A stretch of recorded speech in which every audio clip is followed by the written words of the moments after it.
Hey, how you doing? Welcome to this edition of the FBTV Video Podcast for Wednesday, July 28th, 2021. How you doing?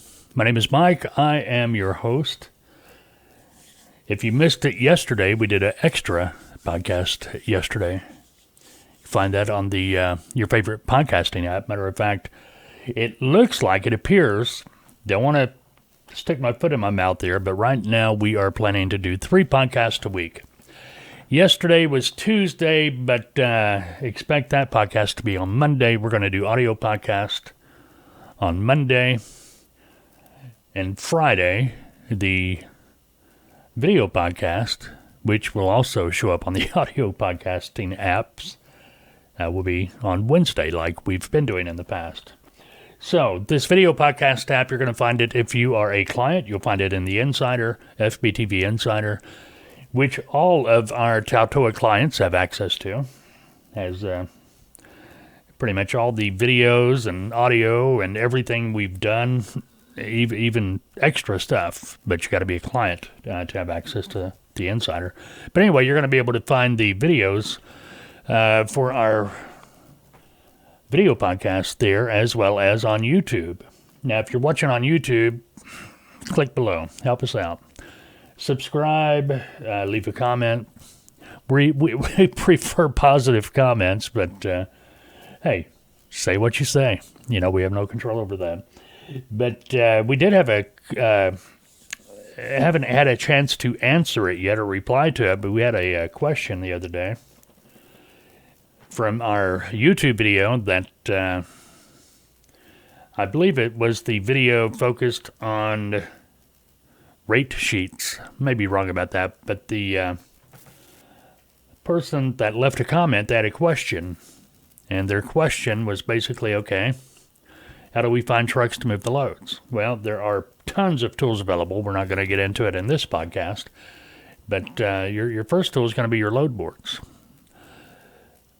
Matter of fact, TALTOA, our training, we have one full session devoted to that very topic. Different tools available to you to find trucks. These will be from load boards to other tools you have available to you through your broker, through contacts, through developing your relationships, just all kinds of ways to find trucks. So, yeah, that's a big, that's a good question, but it has a huge answer. So, if you've been thinking about becoming a freight broker, looking into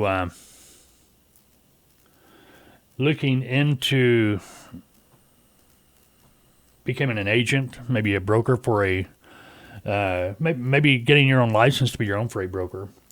Yeah, check us out at TALTOA, TALTOA.com. We have a lot of different packages there. Many of our packages, well, not many, all of them that you'll find on the website for the most part, the training and consulting, they include placement into our mentorship program. The mentorship program, that allows you to begin your broker operation as an agent once you have completed training that is going to be through us. And the way that works, we consult brokers all over the country. And the brokers that we consult that participate in the mentorship program, they allow us to place clients under their license to be able to work as a broker agent. Now, you're not placed directly with that broker. You're placed through TALTOA to work under that broker's license, and everything goes through us, so that way we can oversee everything you're doing.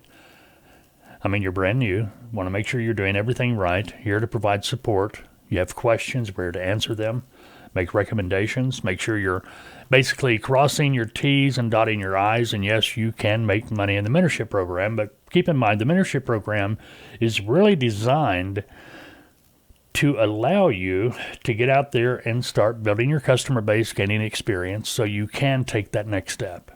Be it once you complete the mentorship program, to get a contract with the broker direct, or even to start your own freight brokerage, get your own freight brokerage license, become your own freight broker company. We've had a lot of clients do that. Okay, July 28th. This is Wednesday, July 28th. If you didn't know, today is National Milk Chocolate Day. How about that, huh? Oh, well, fuel prices pretty good. First drop we've had since April. Diesel's down 2 cents a gallon, down to $3.34. Gasoline's down 1.7 cents per gallon, down to $3.13. Is that going to hold? Don't count on it, because there's some weird stuff going on in the world we're going to talk about. Matter of fact, where'd it go? Over the weekend. Don't know if you heard about this or not, but over the weekend, Travel Centers of America, TAs, how I used to call them, the TA truck stops, TA travel centers, whatever they want to call them. But anyway, locations in the Southwest this past weekend had to ration the sale of diesel fuel. Shortage. I'm so sick of that word shortage, aren't you? But anyway, TAs that were affected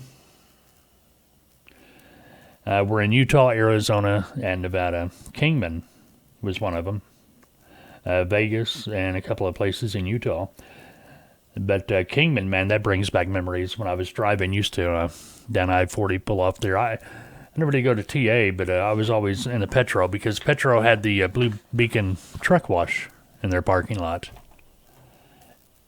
And, it was a standard stop. Fuel up, get the truck washed before moving into California. Get the logbook right. But anyway, that was then. Anyway, over the weekend, those travel centers were having to ration the sale of diesel fuel. Diesel supply issues over the weekend at the 3 TA locations have been resolved. No restrictions now on how much fuel you get to purchase. Company spokesman said supply issues are intermittent and can change rapidly based on the market,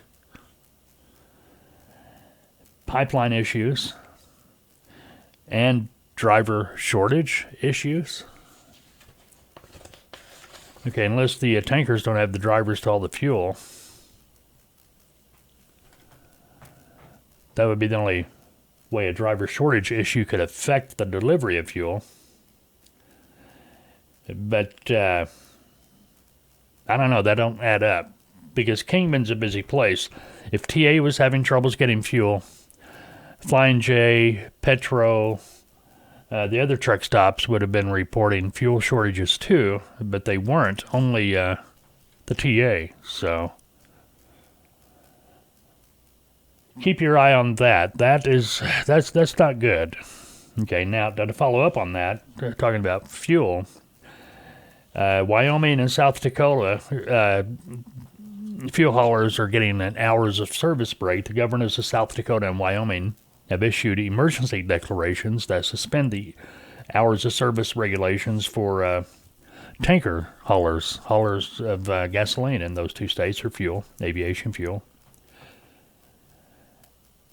Now, this waiver will expire no later than midnight, August 16th. That's for South Dakota, and Wyoming no later than August 20th. Wyoming Governor Mark Gordon, he has increased post-pandemic travel in early and severe wildfire seasons in the region. He says both of those have contributed to fuel shortage in the state. South Dakota, Kristi Noem, if I'm pronouncing that right, the governor of South Dakota, points to low inventories and outages of fuel. That goes on to say, while the return of normal supply flows to fuel terminals in South Dakota is not expected until early fall. That could be September, possibly even October. So, shortages. I know we're all getting tired of hearing that. Shortages. Everything's a shortage anymore. Lumber, shortage. Steel, shortage. Aluminum, shortage. Chick-fil-A sauce, shortage. I've talked about that before. I saw that on the news here a while back. Now Chick-fil-A was rationing off their Chick-fil-A sauce if you went through the drive-thru. Yet I find it in the big bottles in the grocery store on the shelves, so that makes no sense to me. I've never had it. I need to buy some, see what it tastes like. I like Chick-fil-A. But I don't eat there, mainly because it's on the other side of town from where I'm at. I'm never on that side of town. I don't get out much. Maybe I should. Today's topic, we're going to be talking about lease purchase. Saw an article in, where did we see that? Landline? Yeah, Landline magazine. It appeared there July 27th, yesterday. And that's a subject close to my heart because I started out my owner-operator career as a lease purchase operator. We're going to be talking about that today.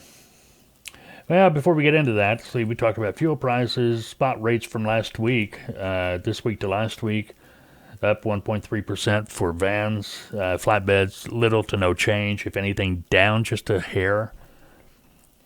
Reefer rates up almost 1%. Now, let's compare spot rates this month to date to last month. Flatbeds down 4 cents a mile. June it was $3.15. This month looking at $3.11. And I'm not going to say that's not normal, but you've got to look at what's happening right now. Shortages. Okay, now what's going to happen? These flatbed operators, if lumber companies, lumber mills, do indeed have shortages, and I don't see it, but every lumber mill I've driven by when I go take my boat out and go to the lake or whatever, there are lumber mills around here. I'm in Arkansas. Lumber mills everywhere. The yards are full. Matter of fact, one of the places across from the boating center I work at, they got lumber stacked behind their building as far as the eye can see.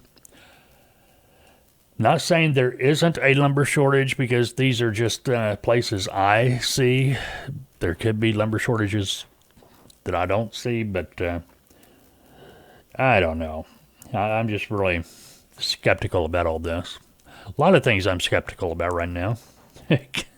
Coronavirus is one of them. Not saying there isn't a such thing as coronavirus, but it seems like there's two different messages. That we're getting told, okay, if you've been vaccinated, it don't matter.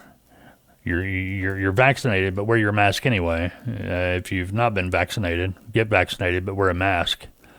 It's like, I'm seeing stories all over the place. Okay, people that have been vaccinated, they aren't, they're saying they're catching this new variant, whatever it is, the Delta variant. Is that what it's called? But people that hasn't been vaccinated are also getting it. Matter of fact, in the news over in Tennessee, a pastor, Greg Locke, Global Vision Bible Church near Nashville, he told his followers that coronavirus restrictions have no place in his church. He went on to say if they go through round 2 and start showing up with all these masks and all this nonsense, he's going to ask them to leave. I'm not playing these Democrat games up in this church. He also promised not to close the church, as he did early in the pandemic, saying they will be serving Frosties in hell before we shut this place down. Interestingly, Locke's congregation has grown dramatically since he started preaching that the pandemic and coronavirus vaccines are scams. Worshippers began coming to Mount Juliet from other states to attend the social distancing-free church services. Tennessee's coronavirus vaccination rate is about 38%. Arkansas, I think, is at 40% right now. Look, I'm not saying that the coronavirus is a scam. I'm not saying that vaccines don't work. I'm not saying people aren't dying from it. I'm not saying people are not getting sick from it. But I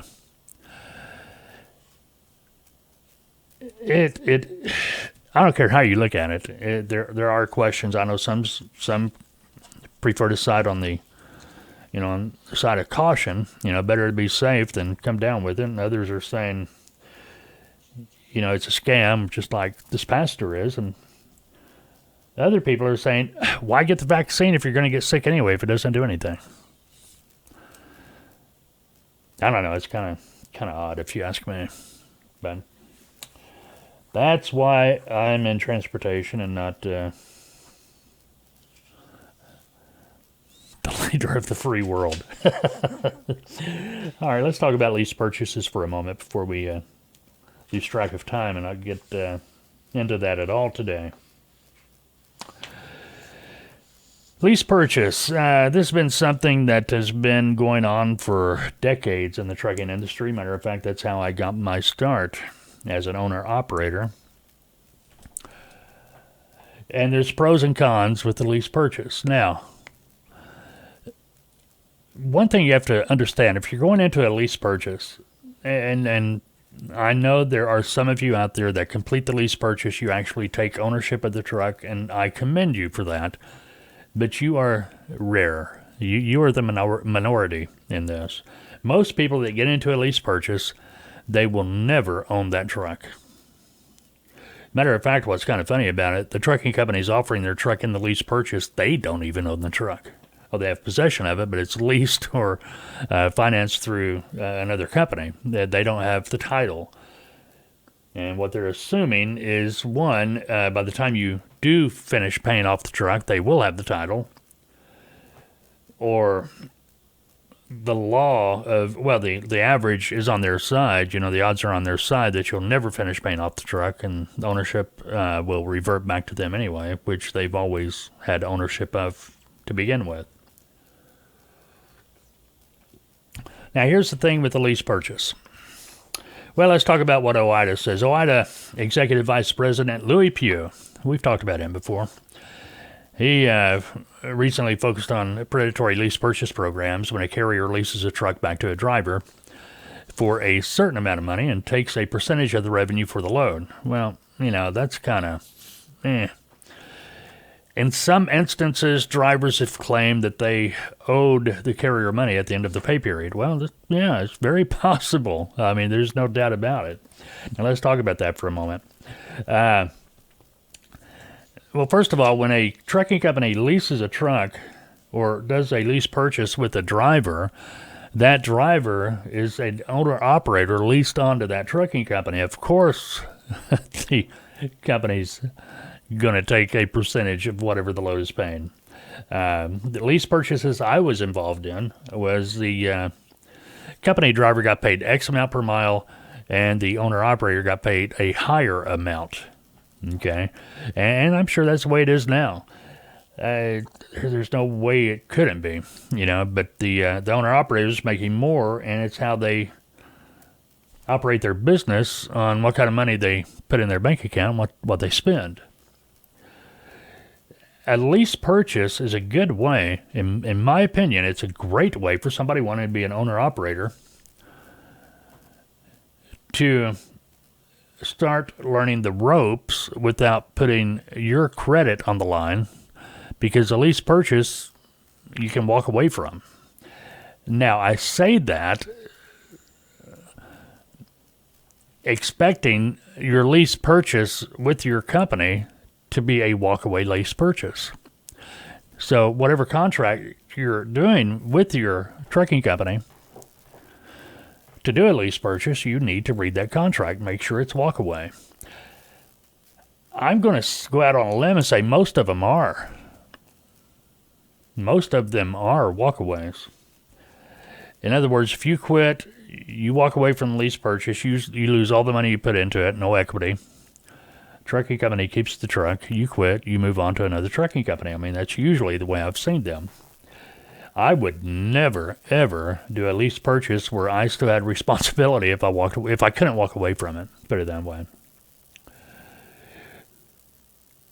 Now, as far as drivers claiming that they owed the carrier money at the end of the pay period, well, yeah, you know, that's easy to figure out. The lease purchases I were part of, and this goes back a long time, it was, I made weekly payments, and those weekly payments came out of my settlements for each week. And I don't know, maybe $300-400 a week, something $500 maybe. I had Peterbilt 379 back in the day.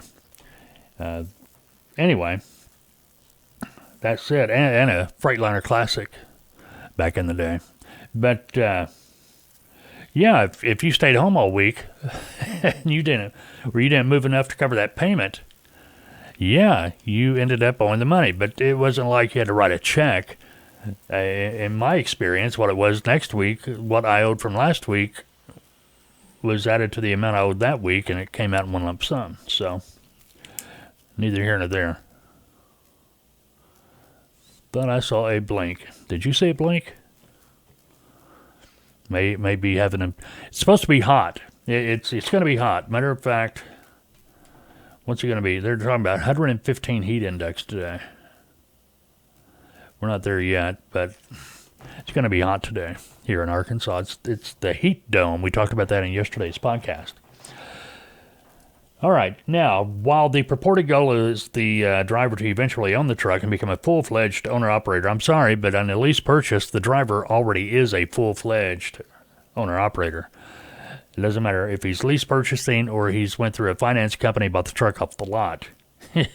He's owner-operator. He's responsible. He or she is responsible for the expenses on that truck. Pew said the agreements rarely end where the driver actually owns the truck, and that's true. They rarely do. Now, what happens is more times than not, the driver, he's in that lease purchase, and one day he's just in a foul mood. And he walks away from it. And the next day he's going, man, I wish I wouldn't done that. But, he quits, goes on. But he finds another company where he can do another lease purchase.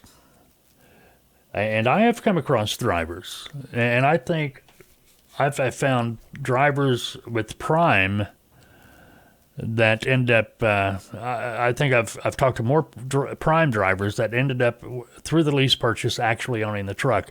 And several drivers I've talked to from Prime, and I'm not endorsing Prime in any way, but this is, they've gone through one or two other lease purchases with them and completed.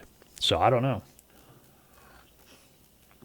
My thoughts about a lease purchase for somebody that's a company driver thinking about, wanting to become an owner-operator, that's a great way to learn the ropes. You learn real quick. You got to put money back. Yeah, you're going to be making a lot more money, but you got to work. You just don't buy a big truck and park it. You've got to get out there and hustle. If you got $400 or $500 a week payments, that may be on the high side, but, I'm talking about payment. You got insurance costs, things like that. Usually a company's going to pay your bobtail. But you've got cost. You got repair costs. You got maintenance costs. You learn how to be an owner-operator when you've got a lease purchase. If you went out here and you bought a truck off a lot because you were going to be an owner-operator and had no clue about how to make money as an owner-operator / trucking company, you're losing money from day one, bottom line, because you don't know how to operate that truck profitably. When I was operating, I made pretty good money in a lease purchase. I always walked away from them. I just got tired of it. Time to take time off. I never really got into a lease purchase with the idea that I was going to own the truck. I got into it for experience, to make more money, put more money in my pocket, and walk away when I got ready to. Bottom line. Now, right, wrong, indifferent, you can agree, disagree, doesn't matter. That's the way I did it. Everybody has their own way of doing things. But I learned a ton. Matter of fact, the last time I walked away from a lease purchase, I bought a small fleet of trucks because by that time I had the knowledge and experience on how to operate a truck profitably. Bottom line. You've got to be able to know your cost per mile. How much does it cost you to operate that truck 1 mile? By knowing your cost per mile, you can calculate how much money you got to make, how much you got to make per mile, and go from there. Especially if you become an owner-operator and getting your own authority, you really got to know that number. So you know which loads are going to be profitable for you, which ones aren't. Matter of fact, TALTOA, we put a video up several years ago talking about why a trucking company needs to have their own customers. It comes to the point of being more profitable, or profitable, period. If you're using a dispatcher or a broker for a dispatcher for all of your loads, you're losing money. Well, you may not be knowingly losing money, but 15, 20, maybe sometimes even 25% is coming off the top of every load you move. That money could be going into your bank account if you would get out and get your own customers. Anyway, see, that's where a broker and a trucking company kind of doing the same thing. A trucking company is getting out there, getting their own customers. A broker's getting their own customers, period. And if you're, and just to clear, as somebody asked me this week, they were under the impression that as a broker agent, the broker was making loads available. No, that's not the way it goes. If you're a broker agent, doesn't matter. You've got to get your own customers, get your own loads, and you've got to find trucks to move those loads. There is no shortcut.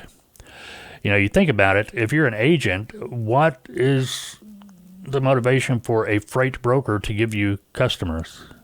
Why would they give you customers to find trucks, give you, loads from their customers and pay you a commission on top of it? Why would they do that? Anyway, neither here nor there. Pew goes on to say there's so much misleading stuff out there when it comes to lease purchase programs. All these carriers say walk away lease, walk away lease. I've still never seen a walk-away lease. Well, you need to look a little bit harder, Mr. Pugh. I was in 2 or 3 of them. The first thing we should be saying about this is if you don't have money and you don't have capital and you don't have credit, you shouldn't even be getting into the trucking business.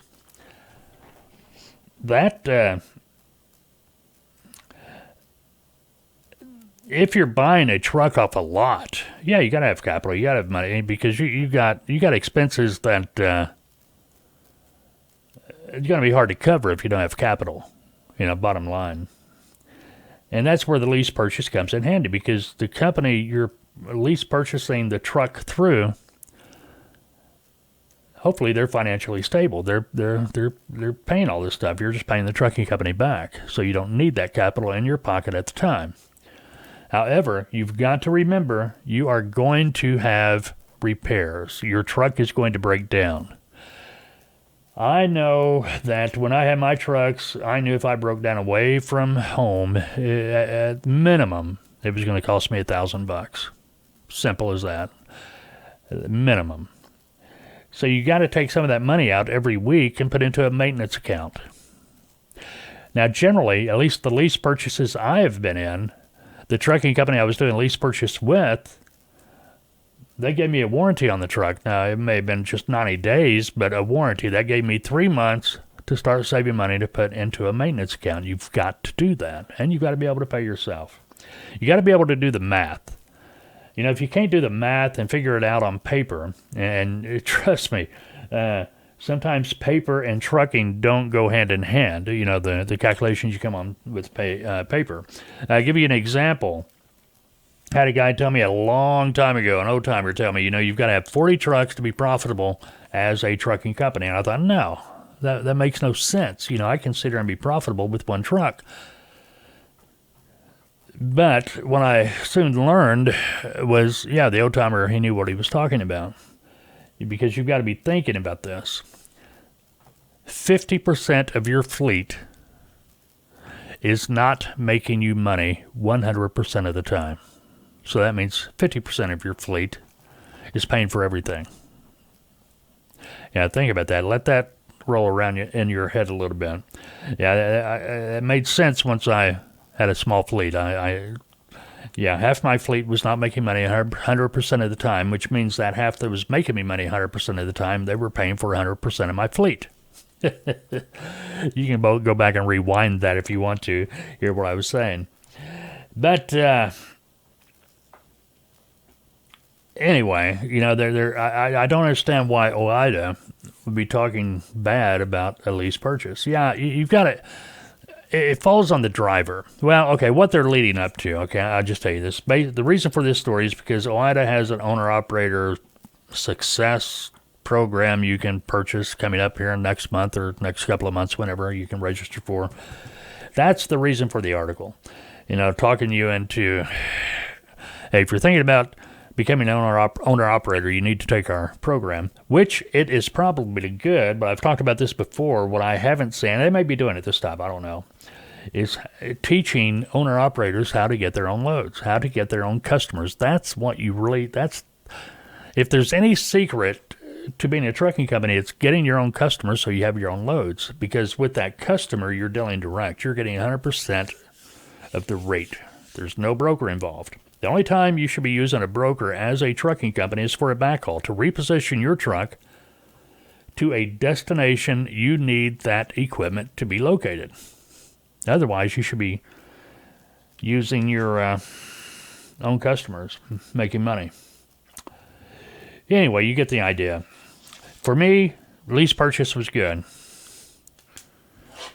If you get into lease purchase program, first of all, my advice would be if you're thinking about getting into the lease purchase program, I'm talking about lease purchase through a trucking company. I'm not talking about going down here to Ryder, okay, or anything like that. I'm talking about a lease purchase through your trucking company.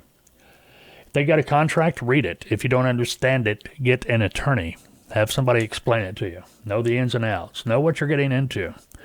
Talk to your company. Your trucking company, okay, first of all, most trucking companies provide a lease purchase to retain drivers. They don't want you to quit. That's part of a retention program, because most company drivers, they aspire to be an owner-operator. This is the easy way to do it. And if they don't offer it, those drivers that aspire to be an owner-operator, they'll go to someplace that does. They don't want you to, get out there and not be successful. Matter of fact, I've seen a lot of people in a lease purchase. They get out there in the lease purchase and, several months down the road, they figure out, hey, this ownership stuff is not for me. And they go back to being a company driver. It's totally up to you, whatever you do. But the thing to do is your trucking company doesn't want you to quit. I tell you that right now. They don't want you to quit. And if they're making the lease purchase available to you, that's because you've impressed them enough that they want to keep you.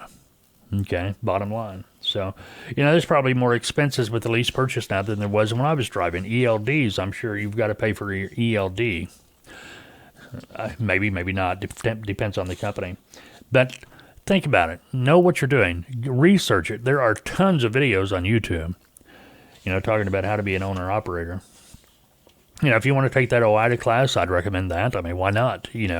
But to understand, if you're going to be a trucking company, you plan on getting your own authority, you've got to know how to get your own customers.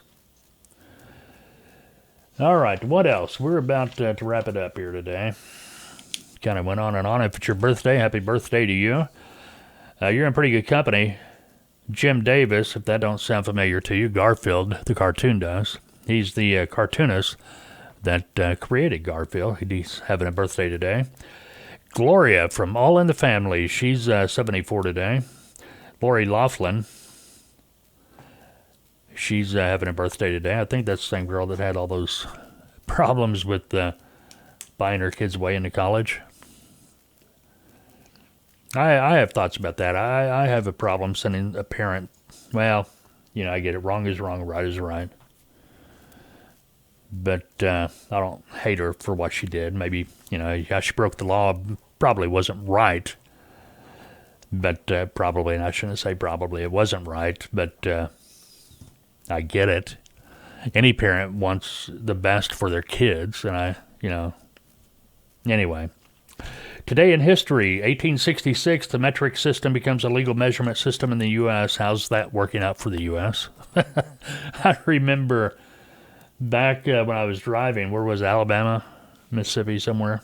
I started seeing, instead of seeing the mile markers, I saw, kilometer markers? That was really weird. I don't know if they still got those or not. I think who was president? Who started that? Jimmy Carter? Putting those markers up? I don't remember. 1896, the city of Miami, Florida, incorporated. So happy birthday, Miami. what was it, 121 years ago today. 121 years ago today, the hamburger is created by Louis Lassing in Connecticut. I always thought the hamburger came from Germany. Hamburg, you get the idea. This date back in 1931, Congress makes the Star-Spangled Banner the national anthem. And on this date back in 1951, Alice in Wonderland, Walt Disney's animated film, is released. And I was going to say I took my daughter to see that, but no, I took her to see 101 Dalmatians. That's the nice thing about having young kids. My granddaughter now. I get to take them to the movies that I'm too old to see. Anyway, that I wanted to see or want to see. All right, that's going to wrap it up today for this edition of the FBTV Video Podcast. Again, we're going to be doing 3 a week. Got 2 audio podcasts, Monday and Friday. The video podcast is going to be showing up on Wednesday. So, that's that. Go have a great Wednesday. I'll talk to you Friday. Have a great Wednesday, of course. Unless you've made other plans, I will talk to you again on Friday.